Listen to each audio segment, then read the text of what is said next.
that's the lesson that you take from this. Don't ever, ever, ever give up on someone. When it comes down to it, it's a very difficult sport. I enjoy the people that are here. Thank you so much. You're so welcome.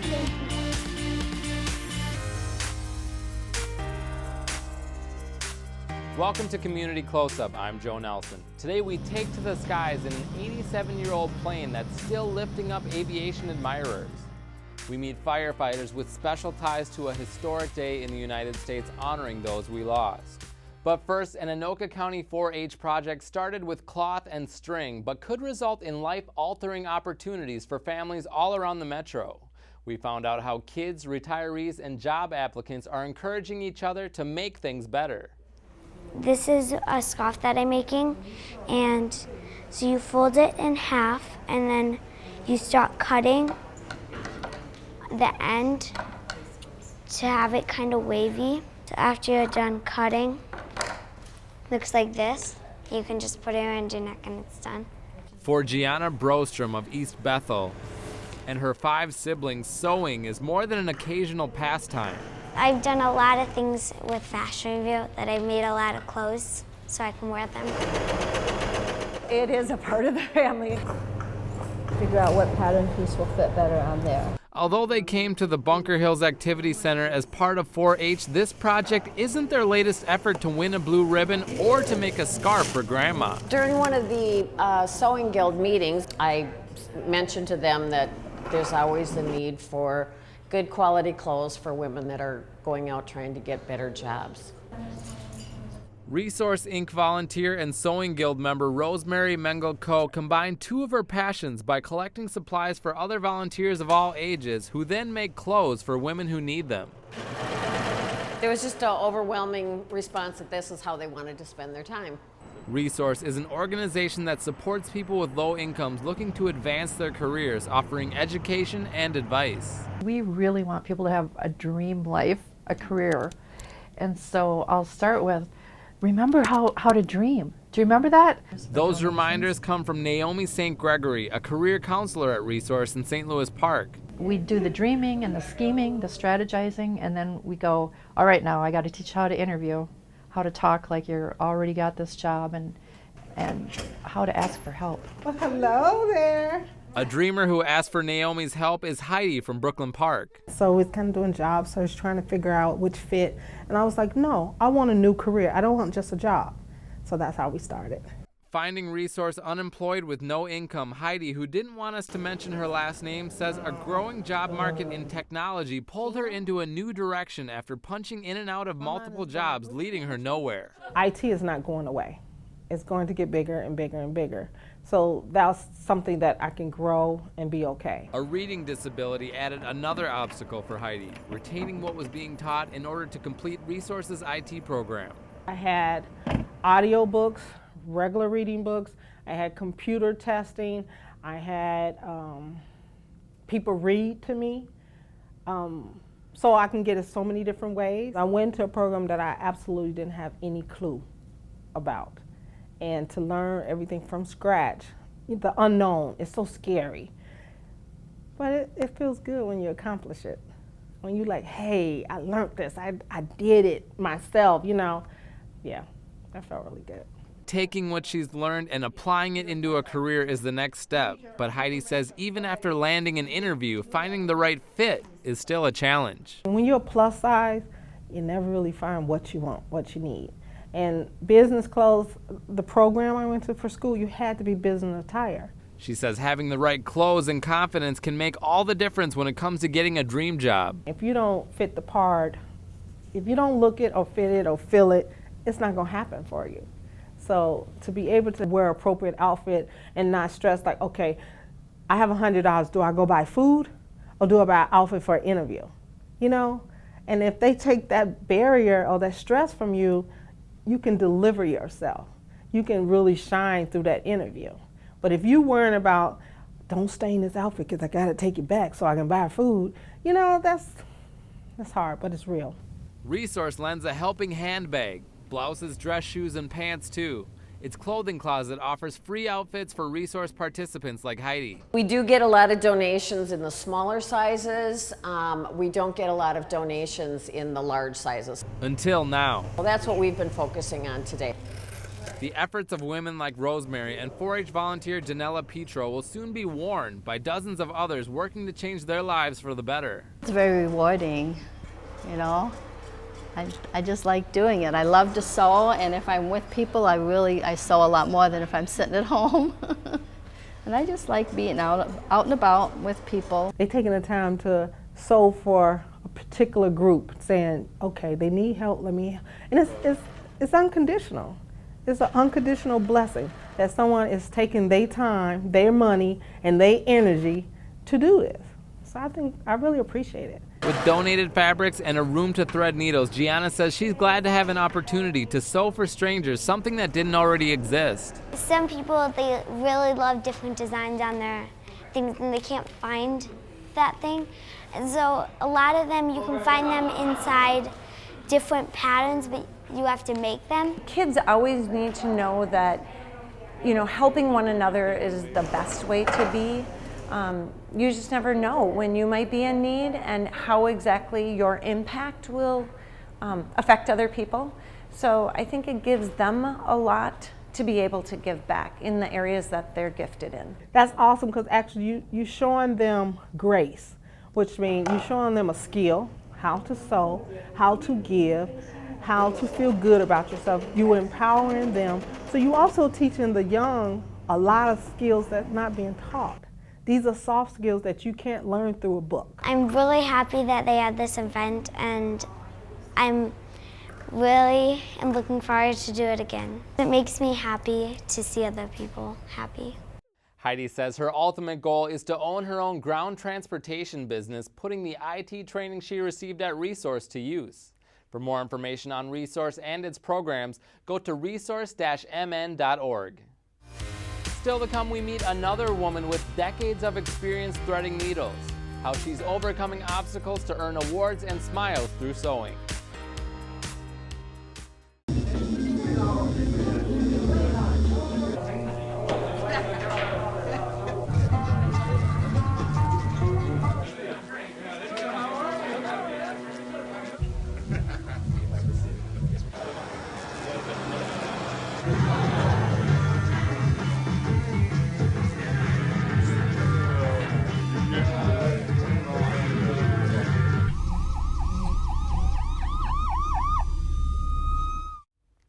A Coon Rapids woman has been turning dolls into dollars for the past 43 years. Now at 87 years old, Darlene Morse is still sewing and surging her way into the hearts of kids. Community Close-Up's Jordan Rylance takes us inside her dollhouse. For Darlene Morse, life is a numbers game. I was number 10. I always tell her when I'm a perfect 10. Growing up with 13 brothers and sisters, Morse and her family learned how to make ends meet and cut corners. Morse began cutting fabric. How many dolls do you think you've made since 1973? Do you know, I wished I would have kept a count. I really do, because it'd be in the thousands. I got all my patterns here. Morse attended vocational school when she was in her 40s to fine-tune her sewing skills. And that's where she discovered her true calling. While we were there, I had to design something, a suit or clothing or doll or something. So I designed the doll, the one there behind you with I call it my sleepyhead doll. This doll has continued to be a bestseller for over 4 decades. But time has taken its toll. It's kind of hard to work on here. Those hands have arthritis now. I have trouble picking up the pins. You know, I drop stuff, but I manage.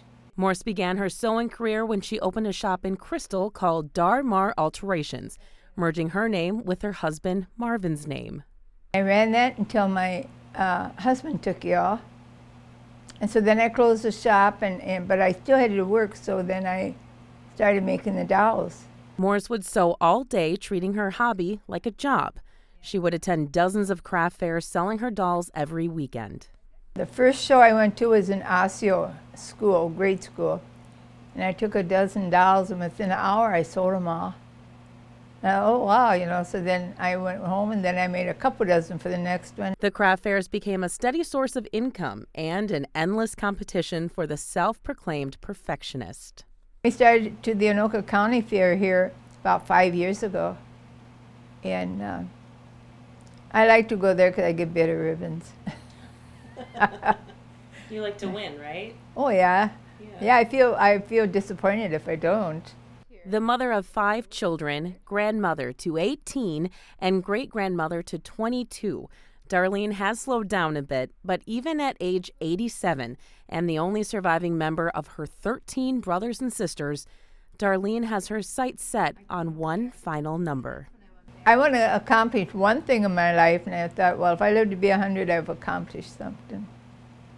For Community Close-Up, I'm Jordan Rylance.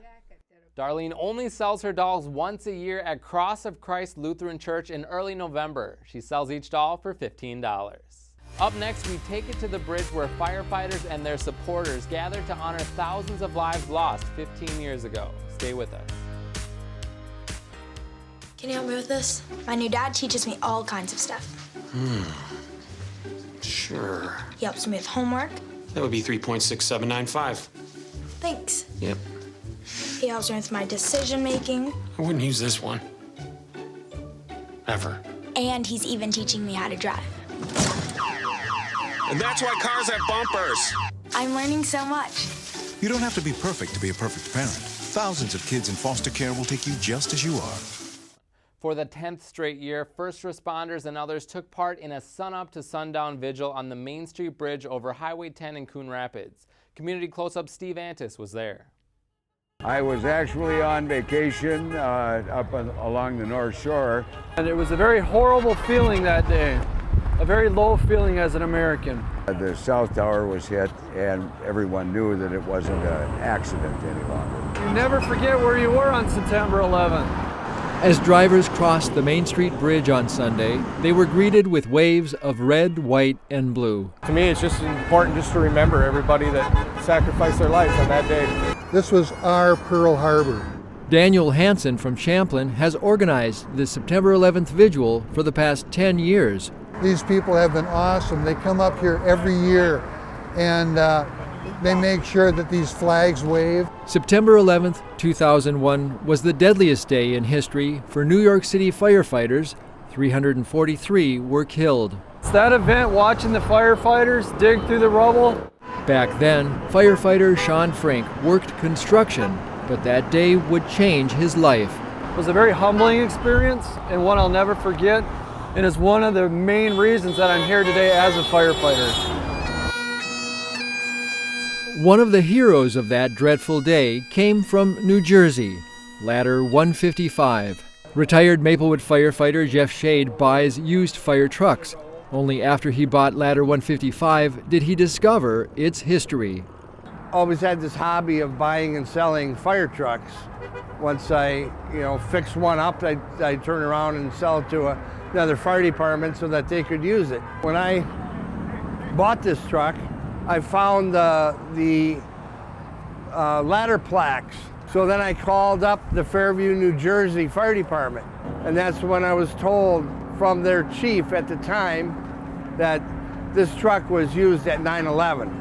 And this truck survived the 9/11 disaster. Came in as a mutual aid ladder truck to assist New York Fire at when the second tower went down and they lost 1/3 of their fleet. Daniel's memories stoke a painful chord. Just to have that here waving the American flag, it brings back a lot.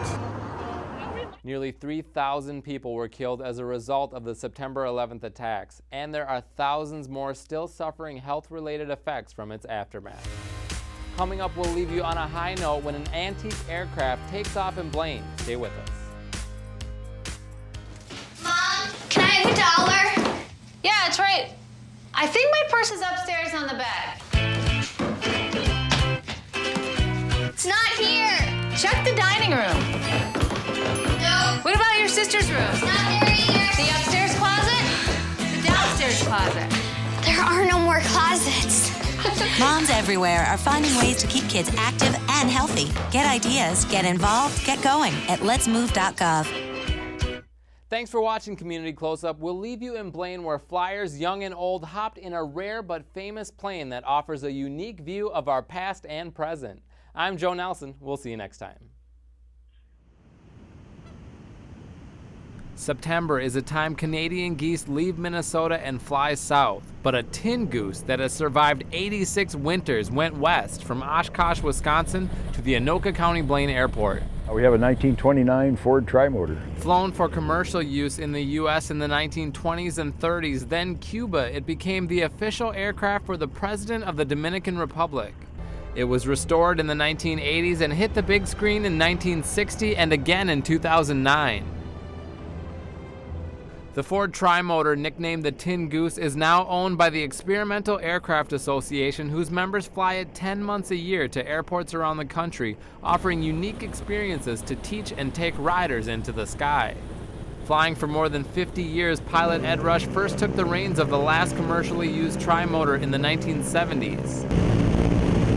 I got invited 3 years ago to fly their Trimotors, and it's just like going home. I've been having fun with them ever since.